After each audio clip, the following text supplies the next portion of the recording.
오늘 말씀의 제목 한번 따라 하실까요? 십자가라는 순종의 고통. 십자가라는 순종의 고통. 오늘은 날마다 십자가라고 하는 그 큰 주제 아래에서 그 십자가를 순종이라는 그 생각, 그 주제 안에서 한번 생각해 보려고 합니다. 찬송가 449장 1절의 가사가 이렇습니다. 예수 따라가며 복음 순종하면 우리 행할 길 환하겠네. 주를 의지하며 순종하는 자를 주가 늘 함께 하시리라. 의지하고 순종하는 길은 예수 안에 즐겁고 복된 길이로다. 아멘. 여러분, 예수 의지하고 순종하는 그 길이 즐겁고 복된 길임을 믿으십니까? 동의하십니까? 그런데 왜 순종 안 하십니까?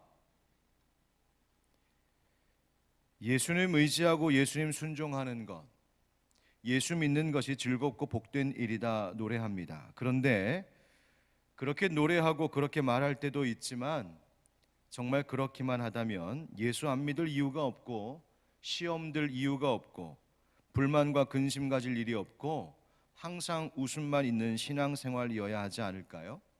그런데 우리의 현실은 어떻습니까? 사실 예수 믿는 것 참 힘들구나 싶을 때 많이 있습니다. 예수 믿는 것은 힘든 길입니다. 방금 함께 보았던 449장 찬송가 1절, 그러나 2절, 3절, 4절의 첫 소절들은 또 이렇습니다. 해를 당하거나 우리 고생할 때. 3절, 남의 짐을 지고 슬픔 위로하면. 4절, 우리 받은 것을 주께 다 드리면. 해를 당하고 고생하고 짐을 지고 다 바치고 내 짐 지는 것도 힘든데 남의 짐까지 지고 내 것 모으는 것만도 바쁜데 있는 것 다 바치고, 여러분 힘든 일입니다. 고단한 길이에요. 하지만 이것을 이상하게 여길 일이 아닌 것은 이 찬송 가사만 그런 것이 아니라 성경 전체가 우리에게 그렇게 말씀해 주고 있기 때문입니다. 사도 바울이 아끼는 사랑하는 디모데에게 에베소 교회의 목회를 맡기면서 그의 바른 목회를 위해 가르침을 주기 위해 쓴 편지가 바로 디모데전서, 디모데후서의 목회 서신인데, 정성 들여 이 편지를 쓰면서 그 끝부분에 이르러 마지막 가르침을 적는 중 이런 말을 합니다. 디모데후서 3장 10절부터 12절에 나의 교훈과 행실과 의함과 믿음과 오래 참음과 사랑과 인내와 박해를 받음과 고난과 또 안디옥과 이고니온과 루스드라에서 당한 일과 어떠한 박해를 받은 것을 네가 과연 보고 알았거니와 주께서 이 모든 것 가운데에서 나를 건지셨느니라. 무릇 그리스도 예수 안에서 경건하게 살고자 하는 자는 박해를 받으리라. 아멘. 여러분, 이게 무슨 말이에요?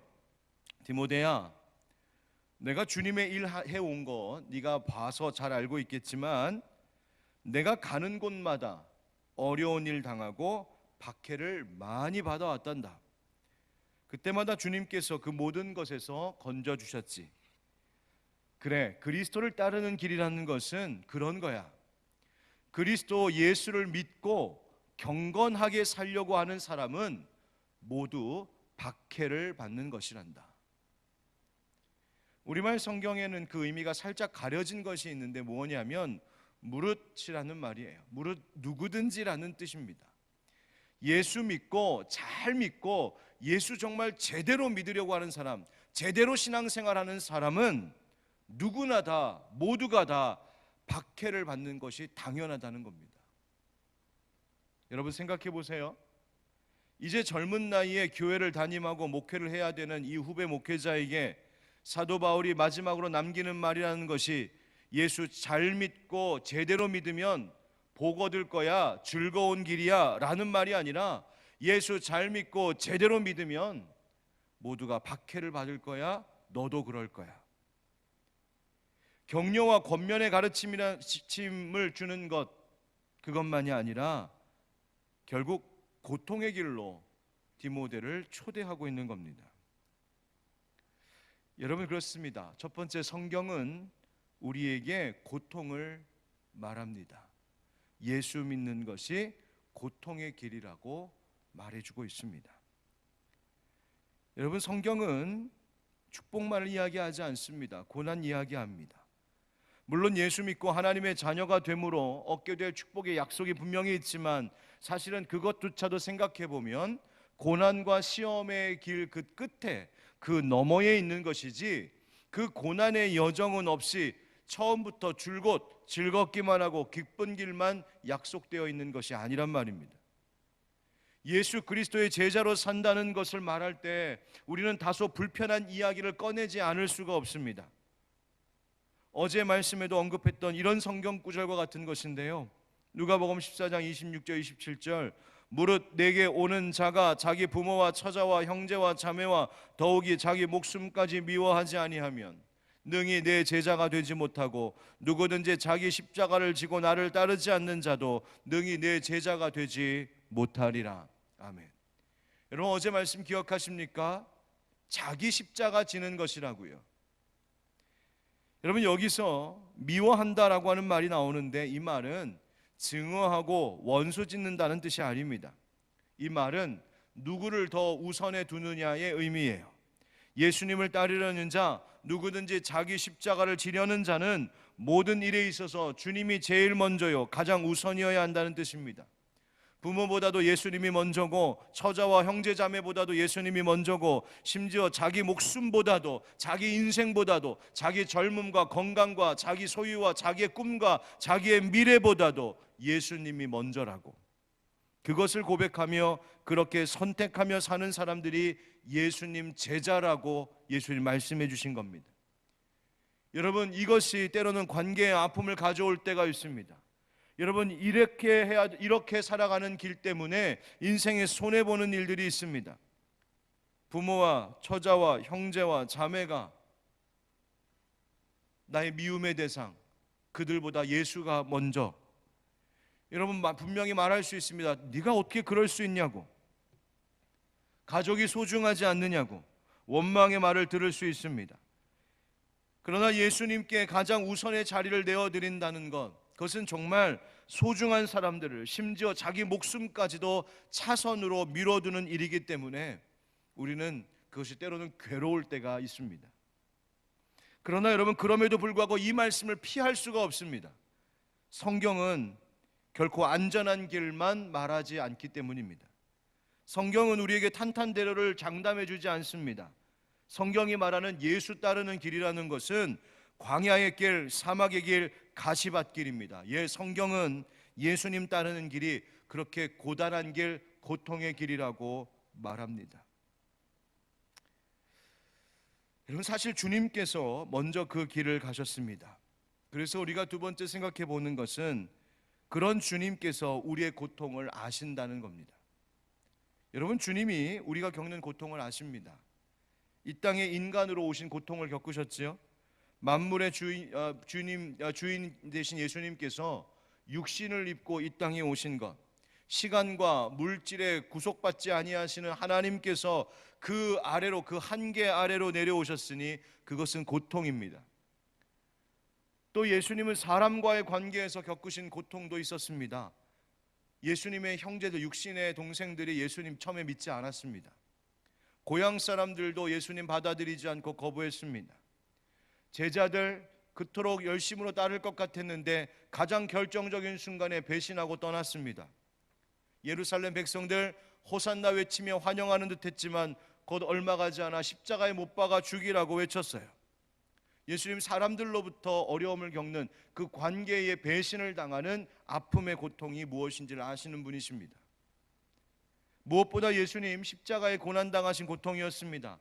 채찍 맞으시고 온몸이 찢기고 손과 발에 못이 박히고 창에 옆구리가 찔리고 그 몸의 모든 무게가 그 찢겨진, 그 뚫린 십자가에 박힌 그 손과 발에 온 몸의 무게가 다 실리는 그 끔찍한 고통을 겪으셨습니다. 예수님 고통을 아십니다. 근데 여러분 아십니까? 주님께서 당하신 고통은요, 과거에 겪으신 고통만 아닙니다. 예수님의 추억이 아니란 말입니다. 예수님은 지금도 예수님을 따르는 자들과 함께 고통을 당하고 계신다는 사실입니다. 정말 그럴까? 아, 예수님이 지금 고통을 당하고 계시다고? 예, 그렇습니다. 여러분, 사울이 교회를 핍박할 때 예수님 뭐라고 하셨습니까? 왜 나를 핍박하느냐고.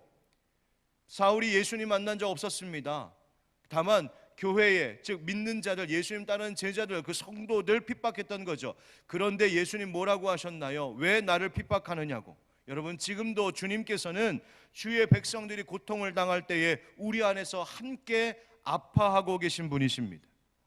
우리가 눈물을 흘릴 때에 주님, 너 왜 눈물 흘리냐 묻지 않으시고 내 안에서 함께 울어주시는 분이 우리 주님이십니다. 삶의 무거운 짐을 지고 살아갈 때에 주님께서 그 짐을 질 때 함께 져주시고, 육신의 고통, 인생의 어려움으로 투병하듯 아파하며 신음하며 살아가는 이들의 그 심령 속에서 주님 함께 그 고통을 경험하시고 함께 그 두려움을 경험하시고 함께 우리와 눈물 흘리신다는 말이에요. 그러면 생각해 봅시다. 왜 예수님께서는 그 그리스도인들이 당하는 이 고통을 당장에 해결해 주지 않으시는 것일까? 우리가 고통스러워하는 것 주님께서 아시고 우리 안에서 주님도 함께 고통을 받으신다고 하시는데, 모든 것을 하실 수 있는 그 능력의 주님 하나님께서 왜 이 고통의 문제들을 일순간에 다 해결해 주시지 않는 것일까? 왜 당장 해결하시기보다는 오히려 그것을 견디라고 말씀하시는 것일까요? 우리는 이 고통, 이 고난의 길을 가면서 여기서 도대체 무엇을 기대할 수 있는 것일까요? 이런 믿는 자들이 당하는 고통은 우리를 변화시킵니다. 믿는 자들이 당하는 고통은 우리를 성장하게 합니다. 믿는 자들이 당하는 고통은 우리에게 지혜를 더하여 주는 유익을 가져다 줍니다. 다시 말하면 믿는 자가 가는 길, 예수님 따르는 길, 때로는 그 고통의 길일지라도 그 길에서만 얻을 수 있는 영광이 있다는 말입니다. 여러분, 그리스도인들이 당하는 고통을 몇 가지로 생각해 볼 수 있어요. 먼저는 이 땅에 살아가는 사람들이라면 누구나 겪는 고통을 우리도 겪습니다. 여러분, 코로나 예수 믿는 사람들은 안 걸린다? 천만에요. 그렇지 않아요. 여러분, 예수 믿는 사람도 세상이 겪는 여러 어려움들과 위기를 함께 겪습니다. 어떤 일을 실패하는 것 그리스도인들도 경험합니다. 사람들과 갈등하게 되고 불화하게 되는 것 여러분 그리스도인들도 겪어요. 경제적인 환난, 육체적인 환난 그리스도인들도 겪습니다.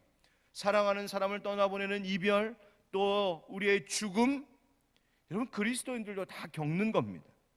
우리도 고통을 겪어요. 그런데 또 그리스도인이기 때문에 겪는 고통도 있습니다.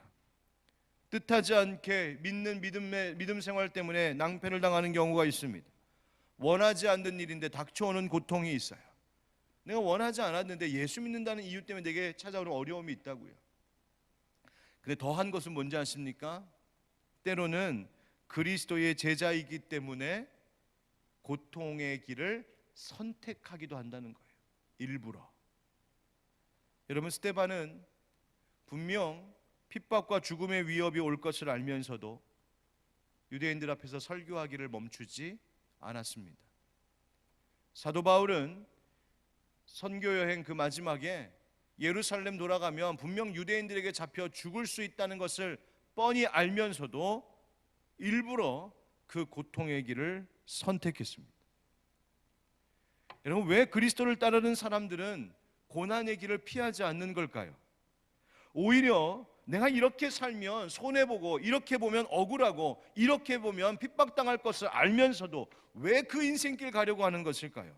왜 그리스도를 따르며 또 다른 하나님의 사람들과 함께 이 길을 굳이 가자고 함께 손을 내미는 것일까요? 왜 사도 바울은 디모데에게 내가 받았던 그 박해의 인생 너도 함께 가야 한다고 그 손을 잡아 끌고 있는 것일까요? 그 길에서만 얻을 수 있는 것이 있기 때문입니다. 그 길을 가지 않는 사람은 결코 알 수도 없고 얻을 수도 없는 뭔가가 거기 있기 때문이에요. 그 길에서만 하나님께서 주시는 영광, 그 길에서만 주는 영적인 환희, 그 길에서만 주시는 진짜 생명의 일들이 우리 가운데 주어지기 때문이에요. 여러분, 희생이 없는 영광은 없습니다. 죽음이 없는 부활이 없습니다. 고난이 없는 참된 안식과 평안은 없습니다. 여러분, 그래서 영어의 격언에도 이런 말이 있잖아요. No cross, no crown. 십자가가 없이는 면류관도 없다고요.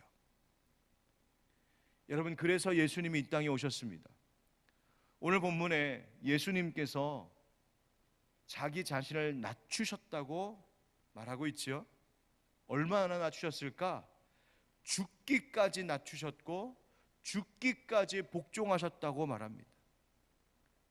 예수님은 죽임을 당할 이유가 없는 분이십니다. 그런데 그 예수님이 죽기까지 복종하셨다고요. 여러분, 예수님이 이 땅에 오셔서 좋은 말씀만 해주신 것 아닙니다.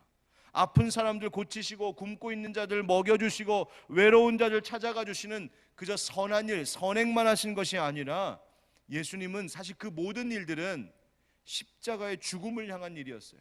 예수님 십자가에서 죽으셨어요. 죽기까지 복종하셨다고요. 즉 그 십자가의 고통으로 순종하신 예수님이셨습니다. 도조 목사님이 지은 십자가라고 하는 책이 있는데 그 책에 나오는 한 이야기예요. 한 젊은이가 십자가에 대하여 가르치는 나이 많은 성도에게 물었습니다. 어르신, 도대체 십자가에 못 박힌다는 것이 뭘 의미합니까? 그러자 나이 많은 성도가 잠시 생각하더니 이렇게 대답을 합니다. 십자가에 못 박힌다는 것은 세 가지를 의미하네. 우선 십자가에 못 박힌 사람은 한쪽 방향밖에 볼 수 없다네. 그렇죠? 십자가에 못 박혔다는 것은 이제 한 방향밖에 볼 수 없다는 겁니다. 십자가에 못 박힌 사람이 다른 쪽에서 뒤에서 뭐라고 하는지 무슨 일이 일어나는지 볼 수도 없고 관심을 둘 겨를도 없습니다. 다시 말하면 십자가에 못 박힌 사람이란 뒤돌아보기를 포기한 사람입니다. 십자가에 못 박힌 사람이란 이제 한 방향만 보겠다고 작정한 사람입니다. 어떤 방향? 주님 가신 방향, 성령님이 이끄시는 방향, 성경이 말하는 방향, 교회와 하나님 나라를 세워가는 그 방향, 나는 그 방향만 보겠습니다. 나는 한쪽만 보겠습니다. 여러분, 그게 십자가에 못 박힌다는 겁니다. 다시 나이 많은 성도가 두 번째로 대답합니다. 십자가에 달린 사람이 할 수 없는 일이 또 하나 있네. 그것은 자기가 있었던 곳으로 다시 되돌아가는 일이라네. 생각해보니 정말 그렇습니다. 십자가에 못 박힌 사람은요, 자기가 본래 있었던 자리로 다시 되돌아갈 수 없습니다. 십자가에 못 박힌 사람은 그 전까지 함께했던 사람들, 그 전에 자신이 머물렀던 자리, 그 전에 내가 해왔던 모든 일들과 영원히 작별하는 것이 바로 십자가에 못 박히는 겁니다. 그런데 여러분, 많은 그리스도인들이 내가 십자가에 못 박혔습니다, 내가 주님과 함께 못 박혔습니다 라고 말하면서도 본래 있던 자리를 그리워하고 그 자리로 돌아가기를 기대하고 상상하고 심지어 본래 있던 그 자리에서 이전보다 더 잘 되기를 기대합니다. 그것은 십자가에 못 박힌 것 아닙니다.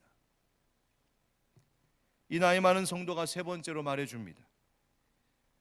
그리고 십자가에 못 박힌 사람이 또 이룰 수 없는 것 있는데, 그것은 가질 수 없는 것이 있는데 그것은 자기 자신의 계획을 가질 수 없다네. 십자가에 못 박힌 사람은 자기 계획을 세울 수가 없지 라고 대답했습니다. 여러분, 정말 그렇지 않습니까? 죽을 사람이 무슨 계획을 할 수 있겠습니까? 여러분, 이 말은 십자가에 못 박혀 나는 죽었습니다, 나는 예수님과 함께 십자가에서 죽었습니다 라고 말하는 사람은 내가 지금까지 어떤 훌륭하고 어떤 치밀한 계획을 꼼꼼히 세웠다고 해도 내가 십자가에 못 박히는 그 순간 그 모든 계획이 다 무효가 되는 겁니다. 십자가에 못 박힌 순간부터 내가 가지고 있던 계획의 모든 결정권은 모조리 다 다른 이들에게 넘어가는 겁니다. 여러분, 이 이야기를 읽으면서 제가 생각해 보니까 우리가 자기 십자가를 진다는 말을 너무 쉽게 말했던 것 같습니다. 자기 십자가를 진다는 말에 대해서 반쪽밖에 모르고 살았던 것 같습니다. 여러분, 십자가를 질 생각 여러분 우리 합니다. 어제도 우리는 그 얘기했습니다. 자기 십자가 지어야 한다고. 그리스도인으로 살면서 때로는 겪게 되는 고난을 감당하겠노라고 각오합니다. 그리스도인으로서 예수님 따르고 자기를 부인하고 자기를 지우고 자기를 버리는 일, 제가 꾹꾹 참으면서 해내겠습니다. 다짐합니다. 그런데 정작 내가 십자가를 짊어지고 갈보리 언덕 걸어 올라가기는 하겠지만 그 꼭대기에서 죽는 것은 하고 싶지 않습니다. 십자가에서 죽는 것은 하고 싶지 않습니다. 내가 예수님이랑 같이 십자가를 짊어지기는 하겠지만 내가 죽는 것은 내가 용납이 안 됩니다. 십자가에서 죽는 것, 여러분, 그것이 예수님이 하신 것이고 그것이 내가 가야 할 길인데, 우리의 마음속에는 예수님, 내가 예수님의 십자가를 좀 짊어지기는 하겠는데 십자가에서 죽는 것은 예수님이 하시는 것이고 나는 죽는 것까지는 아니고 그냥 조금 거들다 말겠습니다. 그리스도인으로서 좀 불편하게는 살겠고, 그리스도인으로서 좀 부족하게는 살아보겠고, 그리스도인으로서 좀 힘들게는 살아보겠지만 내가 죽는 것은 못하겠습니다. 여러분, 그러나 십자가를 진다는 말에는 십자가에서 죽는 것을 말하는 겁니다. 십자가를 진다는 것은 그 십자가를 지고 갈보리 언덕을 오르는 것이고, 그 갈보리 언덕에 오른다는 것은 십자가에서 처형당하는 것을 의미합니다. 죽는 겁니다. 그런데 우리는 죽지는 않고 십자가를 지는 척만 하다가, 그러다 보니 우리 자신의 옛사람이 또다시 십자가 내려놓으면 다시 되살아나는 것이죠. 여러분, 갈라디아서 5장 22절 23절 우리 좋아하는 말씀이죠. 오직 성령의 열매는 사랑과 희락과 화평과 오래 참음과 자비와 양성과 충성과 온유와 절제니 이 같은 것을 금지할 법이 없느니라. 여러분, 이 성령의 열매, 그런데 우리는 그 다음 나오는 말씀을 자꾸 간과해 버립니다. 24절입니다. 다 같이 시작. 그리스도 예수의 사람들은 육체와 함께 그 정욕과 탐심을 십자가에 못 박았느니라. 아멘.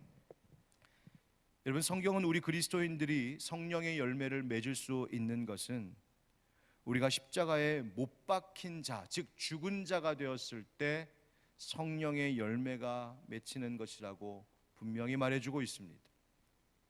십자가에서 죽지 않고 성령의 열매는 없습니다. 한 알의 밀알이 땅에 떨어져 죽지 않으면 그 열매를 기대할 수 없는 것과 마찬가지로 십자가에서 죽는 것 없이 우리의 삶에 성령의 열매란 없다는 말입니다. 무엇이 십자가에 못 박혀 죽어야 된다고 말합니까? 육체와 함께 그 정욕과 탐심을. 사실 그런데 이 원래의 말씀을 원문을 보면 더 정확한 번역은 이것을 뒤집어 번역하는 것이 오히려 맞습니다. 정욕과 욕망과 함께 자기의 육체를 십자가에 못 박았느니라, 이 말입니다. 무엇을 못 박았다고요? 자기의 육체를. 여러분, 육체를 죽인다는 게 뭘까요? 어제 이야기했던 것처럼 스스로 자해하는 고행을 말하는 것 아닙니다. 여기서 말하는 육체를 십자가에 못 박았다는 말은 내 속사람, 내 옛사람, 내면의 자아가 죽었다는 겁니다. 육적인 것들을 다 죽이는 일이라고요. 여러분, 앞서 언급했던 토저 목사님이 뭐라고 말하냐면, 우리의 이 육체가 십자가에 못 박혀 죽었다는 이 말, 우리가 육체에 십자가에 못 박혀 죽었다, 이 말은 어떤 의미냐 하면 육체를 억제한다는 의미입니다 라고 설명하면서 이런 설명을 하는데, 여러분, 억제하다라고 하는 말의 영어 단어가 mortify라는 말이 있습니다. 이 mortify라고 하는 단어, 억제하다라고 하는 말과 같은 어원을 가지고 있는 단어가 있는데, 그것은 mortuary라고 하는 단어인데, 이 mortuary라고 하는 단어가 무슨 뜻이냐면 영안실입니다. 영안실. 그러니까 영안실이라고 하는 단어, 그리고 억제하다라고 하는 단어에도 어떤 의미가 들어있냐면 죽음이라고 하는 말이 들어있어요. 죽음. 여러분, 바로 이것입니다. 우리의 옛사람은 예수 믿는다 할 때 이미 영안실에 맡겨진 존재들입니다. 불순종하려고 하는 나는 죽어 영안실에 있고 순종하는 새 영으로 거듭났다는 거예요. 불평하려고 하는 나는 죽고 감사하는 새 영으로 주님 우리 태어나게 하신 겁니다. 근심하는 나는 죽고 소망 중에 기뻐하는 새 영으로 거듭나게 하신 겁니다. 악을 도모하던 나는 죽고 선한 일에 생명을 드리는 새 영으로 우리를 새롭게 하신 겁니다. 그저 내 것만 움켜쥐고 내 것 갖기에만 급했던 나는 죽어 영안실에 있는 거고, 베풀고 섬기는 새 영으로 태어나게 하신 겁니다. 나를 비난하는 것을 받아들이지 못하고 그것에 그 소리에 분노하는 나는 죽지 않고 여전히 내가 예수 믿는다고 말할 수 없는 겁니다. 그런 나는 다 죽어 영안실에 있고 모든 게 다 내 탓입니다 라고 하는 영으로 살아가는 겁니다. 내가 원하는 바대로 되지 않는다고 원망하고 비판하는 그런 나는 죽어 없고, 그저 주님 뜻이라면, 그저 교회와 하나님 나라를 위한 것이라면 그것으로 만족합니다 라고 하는 새 영으로 살아가는 것이 그리스도인들입니다. 그것이 십자가에 내 육체가 함께 주님과 함께 죽었다 하는 말입니다.